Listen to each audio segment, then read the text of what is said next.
अब यहाँ पे हम एक एग्जांपल जैसे हमने अभी ली है, तो उसको आप यहाँ पे नए सिरे से भी डिज़ाइन कर सकते हैं। और जैसे ये था बोला रेंटे card system. So control system जिसके अंदर क्या है जी, कमांड्स एंड डेटा। अब ये 2 साइडेड है, आप इसको 2 साइडेड रखना चाह रहे हैं, इसके ऊपर टेक्स्ट देना चाह रहे हैं, लाइक दिस। मैं ये इसके ऊपर टेक्स्ट लिखना चाहता हूँ फॉर एग्जांपल कि जी कमांड्स। सो आप यहाँ पे लिख दें सिंपल, और इसको आप यहाँ से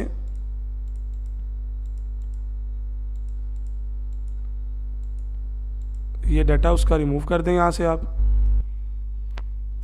इस तरह आप डिफरेंट टेक्स्ट इसके ऊपर लिख सकते हैं। ये ले सेंटर में आ गया टेक्स्ट।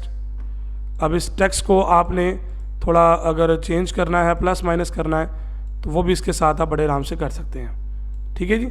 सो इसी तरह आपके पास ये डिफरेंट इसके अंदर जो चीज़ें हैं वो आपके सामने हैं। सर्च करना चाह रहे हैं सिस्टम, कॉन्टेक्स्ट सिस्टम के जो टूल्स हैं वो आपके सामने ऑलरेडी मौजूद है। अब फाइनली ये सारा कुछ आप जब मिसाल के तौर पर जी बना लेते हैं, हम यहाँ से बैक जाते हैं और एक सिस्टम लेते हैं मॉडल का, हम उस पर काम करते हैं ताकि आपको थोड़ा आइडिया हो जाए हमने किस चीज़ों को किस तरह से अंडरस्टैंड किया था। अब डिफरेंट स्टाइल होते हैं काम करने के, ये वाला स्टाइल भी एक अच्छा है। सो बुकिंग सिस्टम कॉन्टेक्स्ट डायग्राम, सो ये हमारा बोला रेंटे कार्ड सिस्टम से शायद रिलेटेड हो।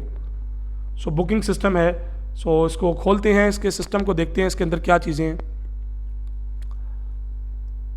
सो लिंक आपको वीडियो के डिस्क्रिप्शन में भी मिल जाएगा। सो ये मेरी सजेशन है, आप इसके अलावा भी डिफरेंट टूल्स हैं, आप उनका भी इस्तेमाल कर सकते हैं। एक पूरा इसके अलावा ई ड्रॉप मैक्स एक पूरा एक टूल है जो बहुत ज़्यादा पावरफुल है। मतलब मैं उसको भी ओपन कर लेता हूँ, आपके सामने भी दिखा देता हूँ आपको। सो ये डायग्राम है जी हमारे पास 50% पे लेके आते हैं। सो ये है जी बुक रूम बुकिंग के हवाले से है। सो ये एक अच्छा डिज़ाइन है। अब आपने इसको डिज़ाइन फॉर एग्जांपल जी कर लिया। अब डिज़ाइन करने के बाद आपने इसको कन्वर्ट करना है इमेज के अंदर, ठीक है ना। So unsaved changes click to save, वो कहता है अब इसके लिए आपको सेव करना पड़ेगा। सो आई विल सजेस्ट यू कि इसकी ज़रूरत नहीं है। आप इसका बड़ा आसान सा हल ये है कि आप इसको मैक्सिमाइज करें, 100% पे लेके आएँ और अपनी स्क्रीन के व्यू पे ले आएँ इसको। मतलब जो अमेंडमेंट्स इसके अंदर आपने करनी है वो कर लें। और इसको मैं कर लेता हूँ जी 80%। ले जी, जो इसके अंदर अमेंडमेंट्स करनी है वो कर ली है मैंने। अब करते ये है कि बड़ा आसान है, अमेंडमेंट्स जो भी करनी थी वो मैं इसके अंदर कर चुका हूँ। अब मैंने इसको एक्सपोर्ट करना है इमेज के अंदर। तो आपके सिस्टम में ना एक बड़ा अच्छा टूल है जो पहले से मौजूद होता है आपके सिस्टम के अंदर, आपको इंस्टॉल करने की ज़रूरत नहीं होती है। वो होता है आपके पास स्निपिंग टूल। आप इस स्निपिंग टूल पे क्लिक करें, आपके सामने जितना आपने उसको स्क्रीन पे लेके आना ले लिया। अब यहाँ से आप इतना बाउंड्री सेलेक्ट करें। सो ये आपके सामने एक इमेज आ गई। अब आप इस इमेज को सेव कर लें। So that is your context diagram saving mechanism.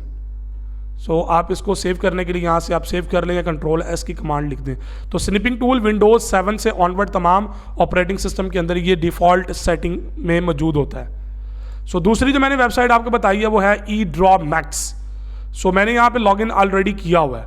So आप लॉग आउट करके इसको पहले लॉगिन, लेकिन यहाँ पे आपको कोई भी डायग्राम बनाने के लिए पहले इसको लॉगिन करना पड़ता है। आपको सिस्टम का पार्ट बनना पड़ता है, यूज़र बनना पड़ता है। जब तक आप यूज़र नहीं बनेंगे आप इस टूल को यूज़ नहीं कर सकते।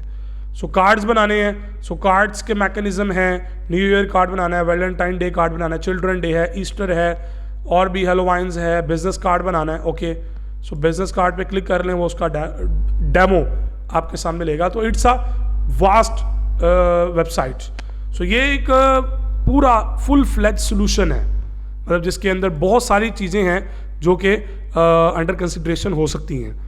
सो फ्रीली अवेलेबल है, कोई इसकी रजिस्ट्रेशन फ़ीस नहीं है, कोई इसके चार्जेस नहीं है इसमें रजिस्टर्ड होने के।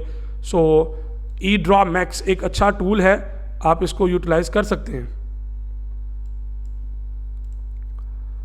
सो यहाँ पे ये ओपन हो रहा है अभी जी edropmax.com, ठीक है जी। सो उसके अंदर डायग्राम्स के अंबार हैं, इसके अंदर बहुत वाइड रेंज के अंदर आपके पास टूल्स मौजूद हैं। इलेक्ट्रिकल इंजीनियरिंग से रिलेटेड है, इंडस्ट्रियल इंजीनियरिंग है, वर्क बेंच आप इसके अंदर ऐड कर सकते हैं, अपने ग्रुप्स बना सकते हैं, इंपोर्ट एक्सपोर्ट कर सकते हैं फाइलें पूरी इसके अंदर। सो कुछ फीचर्स हैं जो पेड वर्जन के अंदर आते हैं, तो उसके लिए फिर आपको इसका लाइसेंस पे करना पड़ेगा। तो वो परचेज़ करना पड़ेगा अगर आपने उसको फुल यूज़ करना है। अदरवाइज़ आप लोगों के स्टूडेंट लेवल पे जो यूटिलाइजेशंस हैं वो आप इस टूल से बड़े आराम से कर सकते हैं। सो होप सो कि आज के इस पूरे लेक्चर को आप लोगों ने अंडरस्टैंड कर लिया होगा कि मेन थीम क्या था इसको कंटेंट्स को पढ़ने का, कौन कौन सी ऐसी चीज़ें हैं जो कि बहुत ज़रूरी हैं आपके लिए इस डायग्राम को डिज़ाइन करने से पहले। सो पता होना चाहिए आपको। अगर आपको इन चीज़ों के बारे में नहीं होती तो कभी भी आप उन चीज़ों को प्रॉपरली अंडरस्टैंड नहीं कर सकते। सो ये एक पूरी फुल फ्लैज एक इसके अंदर कलेक्शंस है डायग्राम्स की, इसका भी इस्तेमाल कर सकते हैं। सो ये दो तरह के डिफरेंट मैंने आपको डायग्राम्स के जो टूल्स दिखाए हैं, आप उनका इस्तेमाल करते हुए आप इन चीज़ों को सीख सकते हैं। उम्मीद करता हूँ कि जी आज के लेक्चर को आप लोगों ने अच्छे तरीके से अंडरस्टैंड किया होगा। सो कहीं पे अगर कोई मिस्टेक्स रह गई हैं या चीज़ें अनक्लियर हैं तो उनको आप कवर अप करने की कोशिश कीजिएगा। क्वेश्चन ज़रूर किया करें, क्योंकि जब तक आप क्वेश्चन नहीं करेंगे चीज़ें आपके लिए भी क्लियर नहीं होंगी और मैं उनको ज़्यादा अच्छे तरीके से एक्सप्लेन नहीं कर पाऊँगा फिर। ठीक है ना। सो अपना बहुत सारा ख्याल रखिएगा, दुआ में याद रखिएगा। अल्लाह हाफिज़।